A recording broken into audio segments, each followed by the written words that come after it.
there I am psyching up my wife. She psychs up a little bit differently than anybody else, really. I don't knock her for it. Whatever gets her in the gym, putting in that work. She's been crushing PRs. Um, we've backed off her programming a little bit to add in some cardio and lightweight stuff to keep it more interesting for her. But to get into the most important thing, you guys are probably wondering where I get my music selection. Well, 90% of my life is spent with my wife and her sister, and they outnumber me, so I don't get to choose a lot of music. And so Fashionista is one of the songs that we've been getting down to this week, so that's why it's here. It's fun, funny, whatever. Um, so, I mean, it's not Mamma Mia.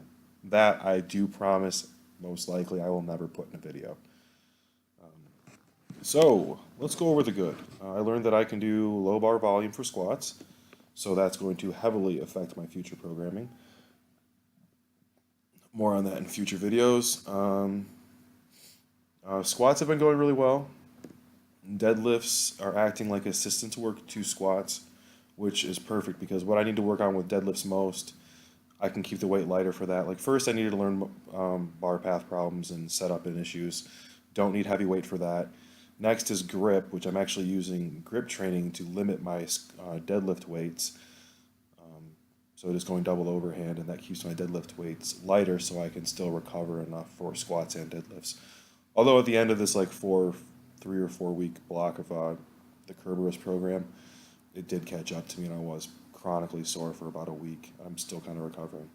So that had its benefits there. I still hit the 600 squat at the end, which is what I wanted 615, and it was there, but whatever, it is what it is. I'm happy with what happened. And then deadlifts, the other thing that I have to work on is bracing and lower back strength. And my lower back, I feel like is so weak, and my bracing is so crappy that I really don't need a lot of weight for that yet either. So I'm doing a lot of time under tension with touch and goes. Once again, don't need a lot of weight for that. So I'm just building that up slowly and kind of treating it as assistance to squats. Now, the other great thing about that is that squats, I'm switching to low bar, and I'm noticing so much more posterior chain work. It really, it really is quite intense, or the difference between posterior and how much quad you use or whatever. I still feel it a lot in my quads though, so I think that when I was high bar squatting, I was just not utilizing my posterior chain at all, and I really think that my squat's gonna go up quite a bit in the next couple of months. Um, but I'll go over that programming in the future. And then bench. Oh yeah, now we're to the bad. Bench was an epic fail. My strength fell off hardcore in this last week. I was chronically sore, and a large part of that was because of this bench session right here.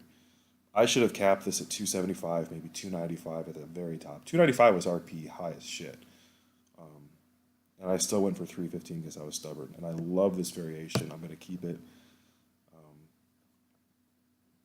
Uh, I'm stronger off the chest than I am to a board. I'm also stronger with a pause than I am to touch and go. So this is like by far the worst combination of benching that I could do. And I love it. It gives a great pec pump and it saves my shoulders a considerable amount of wear and tear. Just that extra inch saves my shoulders so much so that I can do other stuff well, actually, then I can save my shoulders to do dumbbell overhead pressing. I know that sounds ridiculous, but the dumbbell overpressing really helps keep my shoulders healthy, and benching really kind of breaks down my shoulders. But if I do the two of those, it's just a really good, happy feeling for all. What else did I need to? Oh, why do I feel so dirty?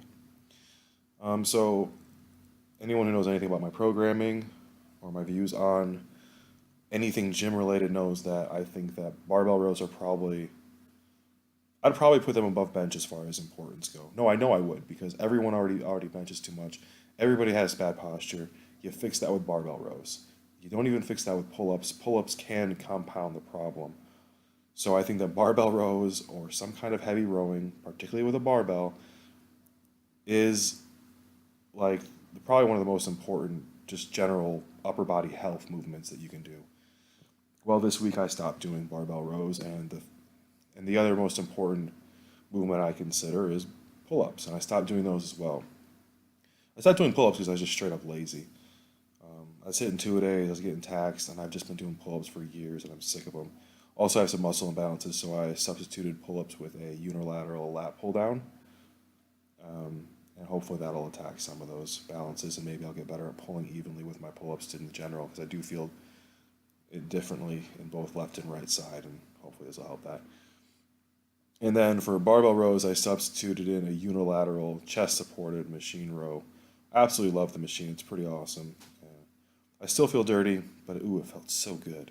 And I probably will continue to use unilateral movements in most of my training for back in the future until I get bored with it, and then I want to do barbell rows again.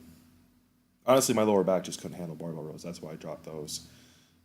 I was squatting and deadlifting 3 times a week, and then I was barbell rowing on top of that. And something had to go, and it sure as shit wasn't going to be squats and deadlifts, so it is what it is.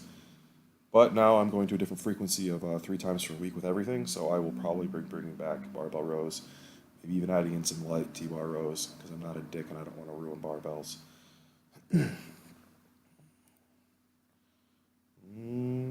Yeah, so bench definitely was this epic fail. My strength fell off a lot, but squats and deadlifts, actually, I think I will do this in the future. I would drop back the frequency of one of them. Most likely, I would try this with deadlifts again before I try it with squats. Here's 555. This is the day I went for 600. I was actually still a little bit sore doing this, so if I would have let myself recover a little bit more, or if I would have taken another single probably today or tomorrow, another singles day, I really think that I would have gotten up to like 625-ish. Because I had 615 easily on this day and another day of recovery and kind of slingshotting out of that high frequency. I think that I could have gotten up there a little bit more. But that's fine. I'm starting strength blocks and I'm happy with how this went. Deadlifts. Oh, yeah. I stopped doing pause double overhands because I do think that I could maybe slow off the floor. Now, I don't know if I was just tired or if I was just straight up slow off the floor. I don't know. But the big thing about doing the pause deadlifts, it taught me a bar path and a setup and helped me control my setup better and kind of teach me where I need to go with my deadlift. So I don't really need it anymore anyways. I'll get everything that I need to get out of it with touch and go deadlifts, as far as like the back strength and the grip strength.